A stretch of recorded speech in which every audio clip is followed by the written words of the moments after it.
بسم اللہ الرحمن الرحیم۔ السلام علیکم، کیسے ہیں سب؟ امید ہے ٹھیک ٹھاک ہوں گے۔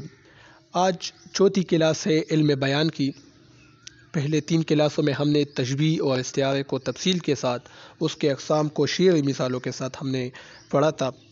اور آج انشاءاللہ ہم مجاز مرسل اس ویڈیو میں ڈسکس کریں گے۔ مجاز مرسل جب کوئی لفظ اپنے حقیقی معنوں کے بجائے مجازی معنوں میں اس طرح استعمال ہو کہ اس میں تشبیہ کے علاوہ کوئی اور تعلق پایا جائے تو اس کو کہا جاتا ہے مجاز مرسل، یعنی اس میں تشبیہ کا تعلق نہیں ہوتا، کوئی اور تعلق ہوتا ہے۔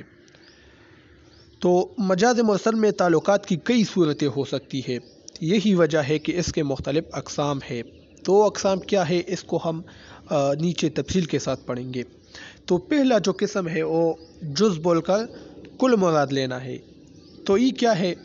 اس میں کسی چیز یا جسم کا ایک حصہ کہہ کر پورا جسم مراد لیا جاتا ہے۔ مثلاً یہاں یہ جو مثال ہے یہ اس کی نہیں ہے، یہ ضرب بول کر مضروب لینے کی مثال ہے، تو اس کو آپ چھوڑ دیجیے اور نیچے آئے یہاں پر بڑی آنکھوں والا محبوب، ہم کہتے ہیں بڑی آنکھوں والا محبوب، تو یہاں پر ہم نے صرف ایک چیز اس کے کہا ہے، آنکھیں، تو لیکن ہمارا مقصد ہوتا ہے اس کا پورا جسم، یعنی وہ بہت زیادہ خوبصورت ہے، لیکن ہم کہتے ہیں کہ اس کی آنکھیں بہت بڑی ہے، خوبصورت آنکھیں ہیں اس کی، یعنی ہم یہ کہنا چاہتے ہیں کہ وہ بہت خوبصورت ہے، لیکن ہم صرف ایک جز بولتے ہیں کہ اس کی آنکھیں بہت خوبصورت ہے، یا ہم کہتے ہیں کہ اس کے ہونٹ بہت خوبصورت ہے، تو ایک جز بولتے ہیں لیکن مراد ہمارا کل ہوتا ہے، اس کا پورا جسم ہوتا ہے۔ تو یہ کون سی قسم ہو گئی؟ جز بول کر کل مراد لینا۔ مثال کے طور پر یہاں پر یہ شعری مثال آپ دیکھیں، سنک پینکے ہیں میری قبر پہ گل کے بدلے، گالیاں دے ہیں پس مرگ بھی کل کے بدلے۔ یہاں پر کل کا لفظ جو آخر میں استعمال ہوا ہے، یہاں اس سے مراد صورت اخلاص نہیں ہے۔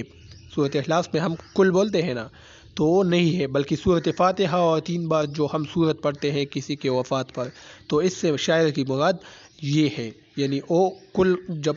صورت فاتحہ پڑھا جاتا ہے، اس کے بعد 3 صورتیں پڑھی جاتی ہے، صورت اخلاص پڑھی جاتی ہے، تو اس کو کل کہا جاتا ہے، لیکن یہاں پر کل سے مراد صورت اخلاص نہیں ہے، لیکن سب نے صرف یہاں پر شاعر نے صرف کل کہا ہے، ٹھیک ہے، صورت اخلاص کی طرف اشارہ ہے، لیکن صرف انہوں نے ایک جز کہا ہے، اور شاعر کا مطلب ہے یہ پورا صورت فاتحہ اور پھر اس کے بعد 3 بار صورت اخلاص پڑھنا، تو یہ اس کی مثال ہے۔ یا داغ کا ایک شعر ہے، آپ کے سر کی قسم داغ کو پرواہ بھی نہیں، آپ کے ملنے کا ہوگا جسے ارماں ہوگا۔ تو یہاں پر داغ نے کیا کہا ہے؟ آپ کے سر کی قسم، تو یہ کون سی قسم ہو گئی؟ جز بول کر کل مراد لینا۔ آپ کے سر کی قسم، صرف سر مراد لیا ہے، لیکن مراد پورا جسم ہے، یعنی آپ کی قسم، ٹھیک ہے، لیکن انہوں نے صرف سر کہا ہے، صرف ایک جز کہا ہے، تو اسی وجہ سے یہ جز بول کر کل مراد لینا ہو گیا۔ اس کا الٹ جو ہے وہ ہے کل بول کر جز مراد لینا۔ وہ تو جز بول کر کل مراد لینا تھا، اب یہ کل بول کر جز مراد لینا ہے۔ اس میں سارا جسم کہہ کر ایک حصہ مراد لیا جاتا ہے۔ مثلاً وہ پشاور میں رہتا ہے، یعنی پشاور میں نہیں بلکہ اس کے اندر ایک مکان میں رہتا ہے، تو یہاں پر انہوں نے کل بولا ہے اور مراد جز لیا ہے۔ کل کیا ہے؟ یہاں پر پشاور ہے، تو وہ تو پشاور میں نہیں رہتا، اس کے اندر ایک مکان میں رہتا ہے، تو یہاں پر انہوں نے کل کہا ہے یعنی پشاور، اور اس کے اندر ایک جز یعنی مکان، اس مکان کا لفظ انہوں نے استعمال نہیں کیا، لیکن وہ کہنے والے کا مطلب وہ مکان ہے کہ اس مکان میں وہ رہتا ہے، ٹھیک ہے، تو یہ اس کی مثال تھی۔ شعری مثال آپ دیکھیں، یہاں پر غالب کا ایک شعر ہے، اور لے آئیں گے بازار سے گر ٹوٹ گیا، جام جم سے میرا جام سفال اچھا ہے۔ یہاں انہوں نے شاعر نے کیا کہا ہے؟ بازار سے لائیں گے، بازار کیا ہے؟ کل ہے، اور اس کے اندر ایک دکان کیا ہے؟ یہ ایک جز ہے، تو بازار سے تو ہم نہیں لاتے، اس کے اندر ایک دکان سے لے آتے ہیں، تو اسی وجہ سے شاعر نے اگر کل کہا ہے، بازار کہا ہے، لیکن اس کا مطلب جز ہے، تو یہاں پر کل بول کر جز مراد لینا، یہ مجاز مرسل کی یہ قسم استعمال ہوئی ہے۔ اسی طرح اس کی ایک شعر ہے احمد فراز کا، کس کس کو بتائیں گے جدائی کا سبب ہم، تو مجھ سے ہپا ہے تو زمانے کے لیے آپ۔ تو اب زمانہ کیا ہوا؟ زمانہ یہ کل ہو گیا اور اس کے اندر لوگ جز ہو گئے، ٹھیک ہے، انہوں نے زمانہ کہا ہے لیکن اس کا مراد اس کے اندر لوگ ہے، شاعر کا مراد زمانے کے اندر لوگ ہے، لیکن انہوں نے کل کہا ہے یعنی زمانہ کہا ہے۔ اسی طرح ایک اور قسم ہے اس کی مجاز مرسل کی، سبب بول کر مسبب مراد لینا۔ یہ ذرا سا پیچیدہ ہے، ذرا غور سے سن لیجئے اور بعد میں اس پر پریکٹس کیجئے۔ سبب یعنی وجہ اور مسبب یعنی نتیجہ، ٹھیک ہے، اس میں وجہ کا ذکر کیا جاتا ہے لیکن مراد مسبب یعنی نتیجہ ہوتا ہے۔ مثلا تاج محل شاہ جہان نے بنایا ہے،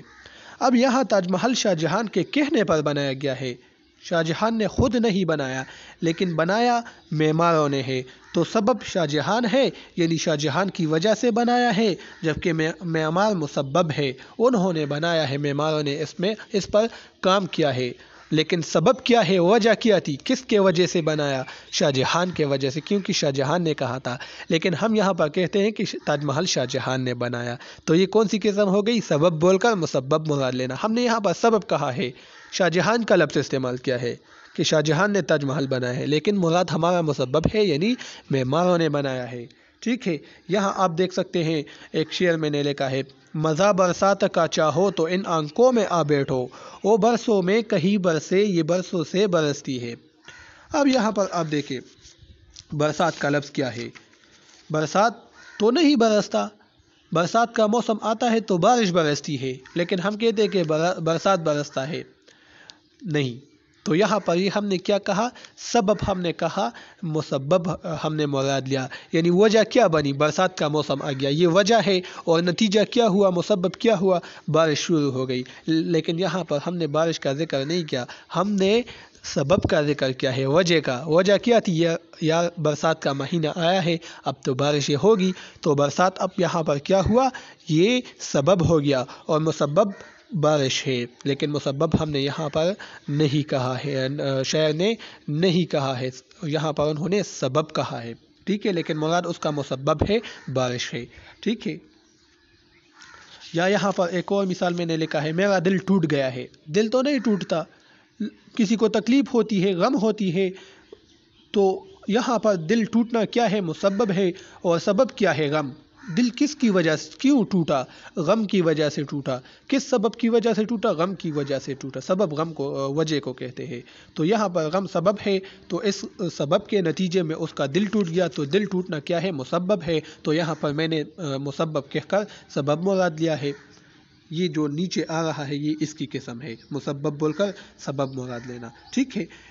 یہاں پر ہم نتیجہ بول کر وجہ مراد لیتے ہیں، مثال کے طور پر چولہے میں آگ جل رہی ہے، یا یہ مثال میں نے اگر کہا میرا دل ٹوٹ گیا، یہاں پر مسبب بول کر سبب مراد لیا جاتا ہے، یعنی اس کے الٹ ہے، تو یہاں پر مثال کے طور پر چولہے میں آگ جل رہی ہے، لیکن اصل میں آگ نہیں جل رہی بلکہ ایندھن جل رہی ہے چولہے کے اندر، تو یہاں سبب آگ ہے جبکہ مسبب ایندھن ہے، لیکن ہم نے مسبب کہہ کر سبب مراد لیا ہے، ہم نے آگ کا لفظ لیا ہے، مسبب ہم نے کہا ہے، لیکن جو ایندھن ہے مسبب وہ ہم نے ذکر نہیں کیا، ٹھیک ہے، تو یہ کیا ہو گیا، یہ اس کی ایک مثال ہو گئی۔ یہاں پر آپ دیکھیں مثال، شعری مثال آپ دیکھ سکتے ہیں، مجھے عادت ہے اپنے گھر نماز شام پڑھنے کی، میری میت کو دفنانا غروب شام سے پہلے، شام غروب نہیں ہوتا، آپ نے کبھی دیکھا ہے کہ شام غروب ہوتا ہے، بلکہ آفتاب سورج غروب ہو جاتا ہے، تو یہاں ہم نے مسبب کہا ہے، غروب شام ہے مسبب، جبکہ سبب غروب آفتاب ہے، ہم نے یہاں پر مسبب کہا ہے، کیا کہا ہے کہ شام غروب ہوتا ہے، مسبب ہم نے کہا، لیکن شاعر کا مطلب ہے آفتاب غروب ہوتا ہے، سبب، ٹھیک ہے، یعنی جب سورج غروب ہو جاتا ہے مغرب کی طرف تو پھر تو شام ختم ہو جاتی ہے، اندھیرا آ جاتا ہے، رات شروع ہو جاتی ہے، تو یہ اس کی ایک مثال ہے مسبب بول کر سبب مراد لینے کی۔ اسی طرح ایک اور قسم ہے ضرب بول کر مضروب مراد لینا، تھوڑی سی پیچیدہ ہے، پریکٹس کیجئے تو انشاءاللہ سمجھ آ جائے گی۔ کوئی چیز کہہ کر اس کے اندر موجود شے مراد لینا، یہ تو بہت آسان ہے، مثال کے طور پر میں نے پورا گلاس پی لیا، تو میں تو گلاس نہیں پیتا، گلاس کے اندر جو چیز ہے، پانی ہے یا دودھ ہے، جو بھی ہے اس کو ہم پیتے ہیں، تو یہاں پر میں نے ضرب کہا، یعنی جو چیز کے ضرب کہتے ہیں برتن کو یا چیز کو، تو میں نے ضرب کہا لیکن مراد میرا مضروب ہے، ضرب میں نے کیا کہا، میں نے گلاس کہا کہ میں نے پورا گلاس پی لیا، لیکن میرا مراد کیا ہے، اس کے اندر جو چیز کے، جو مضروب ہے، جو پانی ہے، میرا مراد وہی ہے، یعنی میں نے پوری پانی پی لی، لیکن میں کہتا ہوں کہ نہیں میں نے پورا گلاس پی لیا، تو میں نے کیا کہا، ضرب بول کر مضروب مراد لینا۔ تو یہ مجاز مرسل کی ایک قسم ہے۔ اس پر ایک شعر دے کہ کس کس کو بتائیں گے جدائی کا سبب ہم، تو مجھ سے خفا ہے تو زمانے کے لیے آ۔ یہ قسم یہ اس کی نہیں ہے، یہ مثال یہاں پر غلط ہے۔ مضروب بول کر ضرب مراد لینا یہ اس کے الٹ ہے۔ مجاز مرسل کا ایک اور قسم ہے مضروب بول کر ضرب مراد لینا۔ اس سے مراد ہے کہ کسی شے کا نام لے کر وہ چیز مراد لینا جس چیز میں وہ ہے، یعنی پہلے جو ہم نے کہا کہ ضرب بول کر مضروب مراد لینا، اس میں ہم شے کا ذکر کرتے تھے لیکن اس کے اندر جو چیز تھی وہ ہمیں مراد ہوتی تھی، لیکن یہاں پر جو چیز اندر ہوتی ہے وہ ہم کہتے ہیں، لیکن ہمارا مراد جس چیز میں وہ ہوتا ہے، یعنی وہ گلاس یا کپ وغیرہ، ہمارا مراد وہ گلاس یا کپ ہوتا ہے۔ یہ قسم جو ہے مجاز مرسل کی، یہ اس کے الٹ ہے ضرب بول کر مضروب مراد لینے کی۔ تو یہاں پر کیا ہوتا ہے، مثال سے سمجھتے ہیں، شربت لے آئیے، تو ہم تو شربت نہیں لے آ سکتے، شربت ہم لے آ سکتے فی نفسی ہی نہیں لے آ سکتے، لیکن جس چیز میں وہ ہے بوتل وغیرہ، ہمارا مراد وہی ہوتا ہے۔ تو یہ کون سی قسم ہو گئی، مضروب بول کر ضرب مراد لینا۔ ہم نے یہاں پر مضروب کہا ہے، جو چیز اندر ہے ہم نے اس کا نام لیا ہے، یعنی شربت لائیے، لیکن ہمارا مراد کیا ہے، بوتل ہے، جس چیز میں وہ شربت ہے وہ بوتل ہمارا مراد ہے۔ تو یہ کون سی قسم ہو گئی، مضروب بول کر ضرب مراد لینا، یعنی وہ چیز بولنا اور جس چیز میں وہ ہے وہ چیز مراد لینا، یعنی بوتل وغیرہ۔ تو یہ کیا ہو گئی، مضروب بول کر ضرب مراد لینا۔ یہاں پر آپ مثال دیکھ سکتے ہیں، نشہ پلا کے گرانا تو سب کو آتا ہے، مزہ تو جب ہے کہ گرتوں کو تام لے ساکی، گرتوں یعنی گرنے والوں کو تام لے۔ تو نشہ نہیں پلایا جاتا، نشہ پلا کے گرانا تو سب کو آتا ہے، یہاں پر نشہ نہیں پلایا جاتا بلکہ شراب پلائی جاتی ہے۔ تو یہاں نشہ مضروب ہے، مضروب کیوں ہے، کیونکہ یہ شراب کے اندر ہوتا ہے، اور شراب کیا ہے، وہ ضرب ہے، لیکن یہاں پر ہم نے کیا کہا ہے، مضروب کہا ہے، نشہ کہا ہے، شراب کا ذکر ہم نے نہیں کیا، لیکن شراب ہماری مراد ہے یہاں پر۔ تو یہ اس کی ایک اور قسم ہو گئی۔ اسی طرح ماضی کہہ کر حال مراد لینا، یعنی مثال کے طور پر ماسٹر صاحب نے مجھے تب پر رسید کیا، یعنی اب انہوں نے پینشن لیا ہے لیکن گزرے ہوئے زمانے میں وہ ماسٹر تھے، تو اسی وجہ سے ہم نے ماضی کہہ کر حال مراد لیا کہ ماسٹر صاحب نے مجھے تب پر ماری، حالانکہ اب وہ ریٹائرڈ ہو چکے ہیں لیکن ماضی میں وہ ماسٹر تھے، تو اسی وجہ سے ہم نے ماضی کہہ کر حال مراد لیا۔ اسی طرح یہ بہت آسان ہے، مستقبل کہہ کر حال مراد لینا، یعنی ڈاکٹر صاحب کہاں ہیں، یہاں آدمی ابھی ڈاکٹر نہیں بنا لیکن کورس کر رہا ہے، MBBS کر رہا ہے اور مستقبل میں ڈاکٹر بننے والا ہے، تو اسی وجہ سے ہم کہتے ہیں کہ ڈاکٹر صاحب کہاں ہیں۔ یا ہم کسی کو کہتے ہیں جب کوئی ڈاکٹر کا کورس کرتا ہے میڈیکل وغیرہ، تو ہم کہتے ہیں کہ ڈاکٹر یہاں پر آؤ، ہمیں پتہ ہے کہ یہ ہو سکتا ہے کہ مستقبل میں ڈاکٹر ہو، تو یہاں پر ہم مستقبل کہہ کر حال مراد لیتے ہیں۔ تو یہ مجاز مرسل کی اقسام تھی۔ ایک اور قسم ہے تضاد کا علاقہ، یہ بھی بہت اہم ہے اور بہت ہی آسان ہے، یعنی مثبت الفاظ میں طنز کرنا۔ مثلا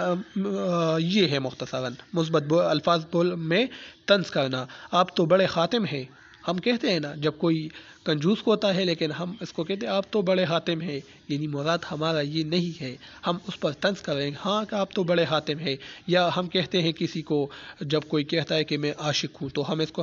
ہم کہتے ہیں کہ ہاں وہ تو بہت بڑا مجنون ہے،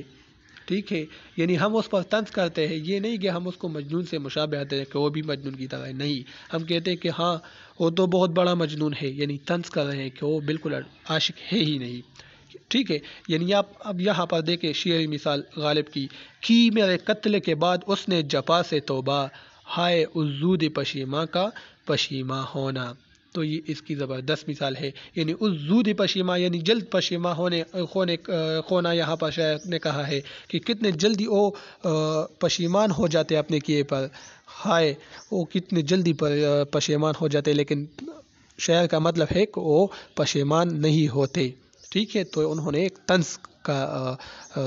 طریقہ اختیار کیا ہے یہاں پر۔ تو یہ آج کی ویڈیو تھی، ویڈیو بھی لمبی ہو گئی، اگر کوئی سوال ہو پیچیدہ ہے اس پر پریکٹس کیجیے، اگر پھر بھی کوئی سوال ہو تو کمنٹ سیکشن میں پوچھ سکتے ہیں۔ اب مجھے اجازت دیجیے، اللہ حافظ۔